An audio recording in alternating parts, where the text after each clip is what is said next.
موسیٰ نے کہا کہ اللہ فرماتا ہے کہ وہ بیل کام میں لگا ہوا نہ ہو، نہ تو زمین جوتتا ہو اور نہ کھیتی کو پانی دیتا ہو، بے عیب ہو، اس میں کسی طرح کا داغ نہ ہو۔ کہنے لگے اب تم نے سب باتیں درست بتا دی۔ غرض بڑی مشکل سے انہوں نے اس بیل کو ذبح کیا، جبکہ وہ ایسا کرنے والے لگتے نہ تھے۔ اور جب تم نے ایک شخص کو قتل کیا تو اس میں باہم جھگڑنے لگے، حالانکہ جو بات تم چھپا رہے تھے اللہ اس کو ظاہر کرنے والا تھا۔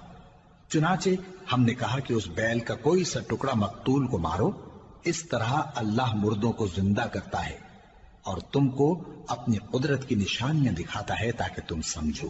پھر اس کے بعد تمہارے دل سخت ہو گئے، گویا وہ پتھر ہیں یا ان سے بھی زیادہ سخت۔ اور پتھر تو بعضے ایسے ہوتے ہیں کہ ان میں سے چشمے پھوٹ نکلتے ہیں، اور بعضے ایسے ہوتے ہیں کہ پھٹ جاتے ہیں اور ان میں سے پانی نکلنے لگتا ہے، اور بعضے ایسے ہوتے ہیں کہ اللہ کے خوف سے گر پڑتے ہیں، اور اللہ تمہارے کرتوتوں سے بے خبر نہیں۔ مومنو، کیا تم امید رکھتے ہو کہ یہ لوگ تمہارے دین کے قائل ہو جائیں گے؟ حالانکہ ان میں سے کچھ لوگ کلام اللہ یعنی تورات کو سنتے، پھر اس کے سمجھ لینے کے بعد اس کو جان بوجھ کر بدل دیتے رہے ہیں۔ اور یہ لوگ جب مومنوں سے ملتے ہیں تو کہتے ہیں ہم ایمان لے آئے ہیں، اور جس وقت تنہائی میں ایک دوسرے سے ملتے ہیں تو کہتے ہیں جو بات اللہ نے تم پر ظاہر فرمائی ہے وہ تم ان کو اس لیے بتائے دیتے ہو کہ قیامت کے دن اسی کے حوالے سے تمہارے پروردگار کے سامنے تم کو الزام دیں۔ کیا تم سمجھتے نہیں؟ کیا یہ لوگ یہ نہیں جانتے کہ جو کچھ یہ چھپاتے اور جو کچھ ظاہر کرتے ہیں اللہ کو سب معلوم ہے؟ اور بعض ان میں ان پڑھ ہیں کہ اپنی آرزوؤں کے سوا اللہ کی کتاب سے واقف ہی نہیں، اور وہ صرف اٹکل سے کام لیتے ہیں۔ سو ان لوگوں پر افسوس ہے جو اپنے ہاتھ سے کتاب لکھتے ہیں اور کہتے یہ ہیں کہ یہ اللہ کے پاس سے آئی ہے تاکہ اس کے عوض تھوڑی سی قیمت یعنی دنیاوی منفعت حاصل کریں۔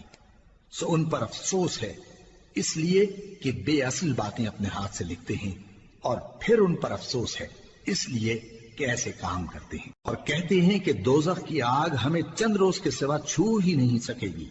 ان سے پوچھو کیا تم نے اللہ سے اقرار لے رکھا ہے کہ اللہ اپنے اقرار کے خلاف نہیں کرے گا؟ یا تم اللہ کے بارے میں ایسی باتیں کہتے ہو جن کا تمہیں مطلق علم نہیں؟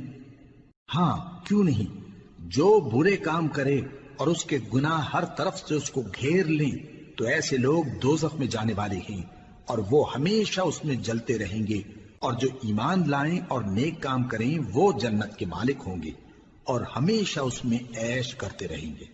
اور جب ہم نے بنی اسرائیل سے عہد لیا کہ اللہ کے سوا کسی کی عبادت نہ کرنا، اور ماں باپ اور رشتہ داروں اور یتیموں اور محتاجوں کے ساتھ بھلائی کرتے رہنا، اور لوگوں سے اچھی باتیں کہنا، اور نماز پڑھتے اور زکوٰۃ دیتے رہنا، تو چند آدمیوں کے سوا تم سب اس عہد سے منہ پھیر کر پلٹ گئے۔ اور جب ہم نے تم سے عہد لیا کہ آپس میں کچھ تو خون نہ کرنا اور اپنوں کو ان کے وطن سے نہ نکالنا، تو تم نے اقرار کر لیا اور تم اس بات کو مانتے بھی ہو۔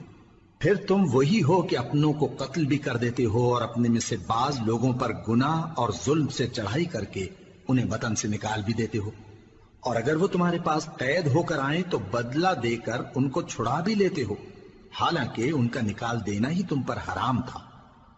یہ کیا بات ہے کہ تم کتاب اللہ کے بعض احکام کو تو مانتے ہو اور بعض سے انکار کیے دیتے ہو؟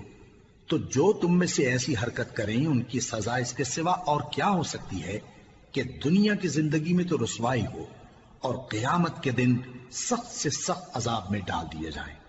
اور جو کام تم کرتے ہو اللہ ان سے غافل نہیں۔